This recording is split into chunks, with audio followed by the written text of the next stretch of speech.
Le Nunavut est un territoire canadien habité par la nation Inuit. En 1993, les Inuits du Nunavut ont conclu un traité avec le gouvernement du Canada. Ce traité leur donne des pouvoirs dans différents domaines et leur permet de développer le territoire du Nunavut en harmonie avec leurs valeurs. Donc le territoire à l'étude, le Nunavut. Le Nunavut est la région la plus nordique et la plus froide du Canada. Ce territoire couvre plus de 2 millions de kilomètres carrés, soit 21% de la superficie du pays. Il compte une population d'environ 38 000 personnes, dont 85% sont des Inuits. Le Nunavut est principalement composé de milliers d'îles.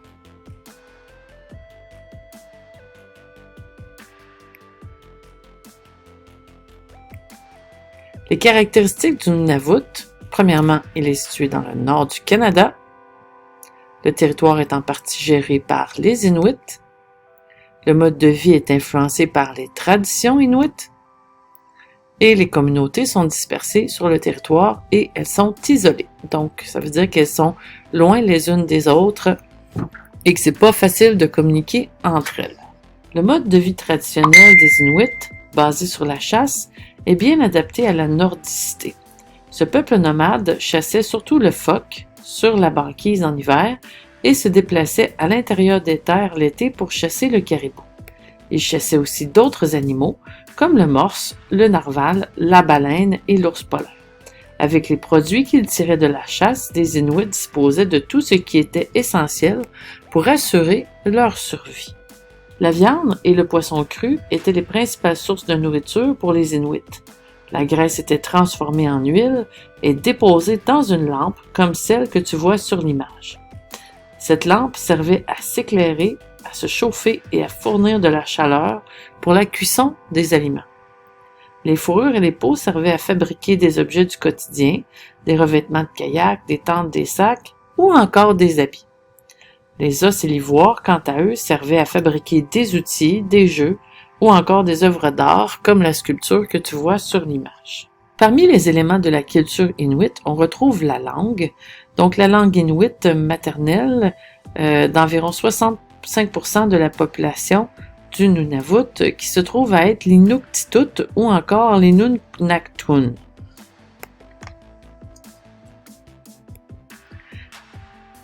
Le chant de gorge et les danses traditionnelles au son du tambour sont des traditions millénaires. Certains chants traditionnels ont été interdits par les missionnaires catholiques au 20e siècle car on jugeait qu'ils étaient trop liés à la spiritualité inuite.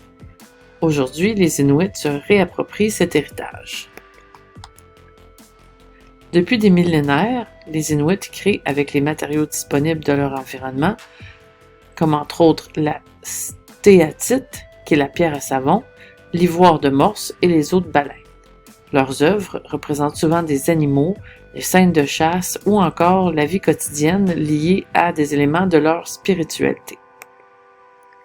Les vêtements traditionnels, donc les vêtements en fourrure de caribou ou de phoque, généralement fabriqués par les femmes, sont adaptés à la nordicité. Par exemple, l'amoti est un parka spécialement conçu pour transporter un bébé bien au chaud sur le dos de sa mère. À partir du moment où ils se sont sédentarisés, donc dans les années 1950 et 1960, les Inuits du Nunavut commencent à revendiquer plus d'autonomie sur leur territoire et la création d'un gouvernement qui tienne compte de leur culture. Ces revendications ont mené en 1993 à la signature de l'accord sur les revendications territoriales du Nunavut, un traité conclu entre les Inuits et le gouvernement du Canada.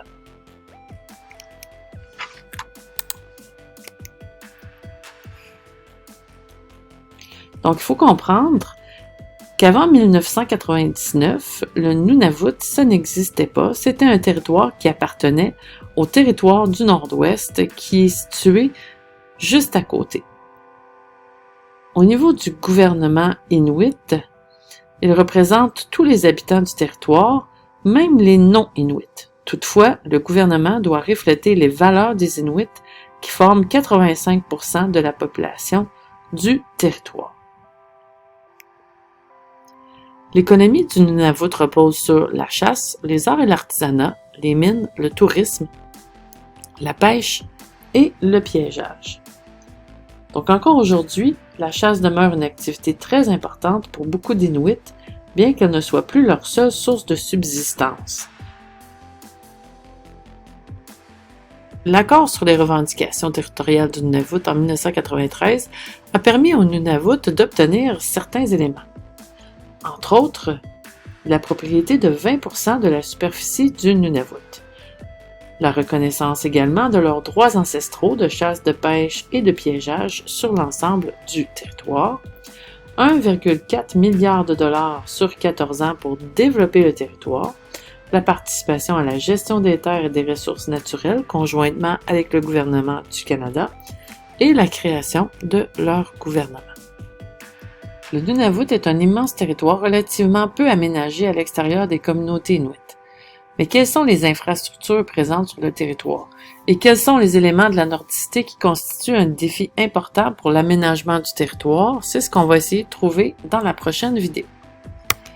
Donc, les communautés sont dispersées sur le territoire et isolées les unes des autres. Aucune route ne les relie entre elles ni au reste du Canada, mais elles sont toutes dotées d'un aéroport et d'une infrastructure maritime. Dans chaque communauté, les Inuits ont mis en place des infrastructures pour répondre aux besoins de la population.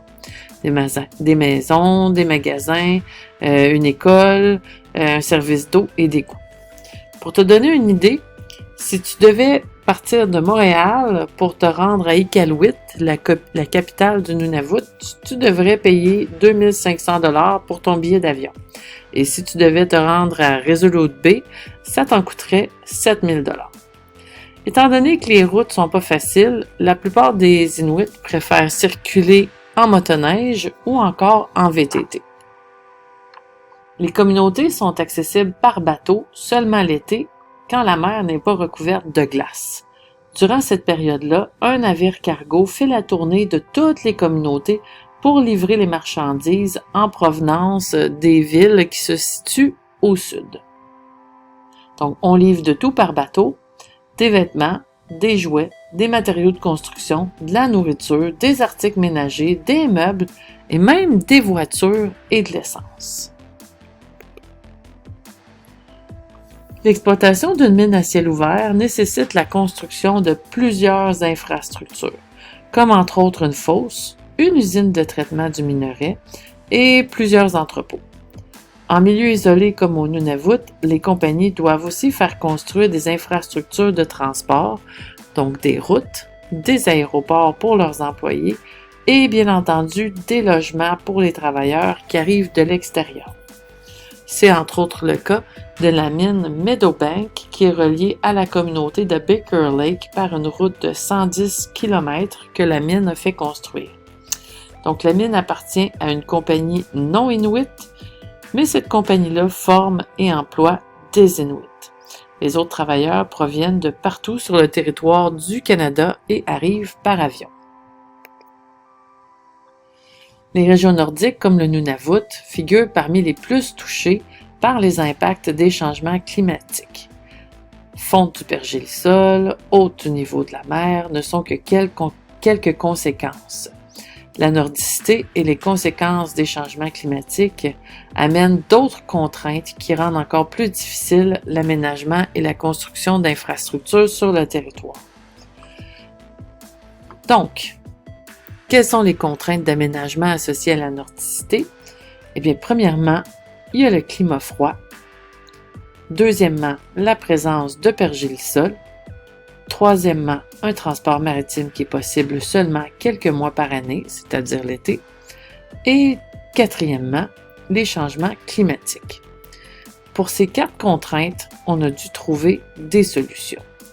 Donc, face au climat froid, on va isoler efficacement les maisons pour protéger les habitants du froid. Quant au pergélisol, on va installer les canalisations d'eau et d'égouts au-dessus du sol pour qu'elles ne puissent pas geler. Par rapport au transport maritime, la solution était de bien planifier le calendrier de livraison des marchandises. Et pour le dernier, les changements climatiques, eh bien, il va falloir construire des bâtiments sur pilotis ou encore directement sur la roche pour tenir compte de la fonte du pergélisol. Donc, une maison sur pilotis, c'est une maison sur des poteaux. Et le pergélisol, c'est une base solide pour les infrastructures, mais seulement si le sol demeure gelé.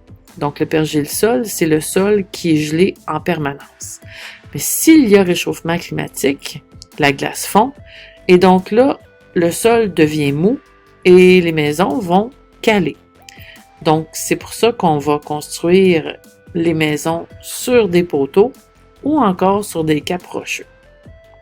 Les routes, les bâtiments et même les pistes d'atterrissage vont aussi devoir être repensées parce que si le pergélisol dégèle, au niveau des routes et des pistes d'atterrissage, ça risque de devenir un petit peu compliqué.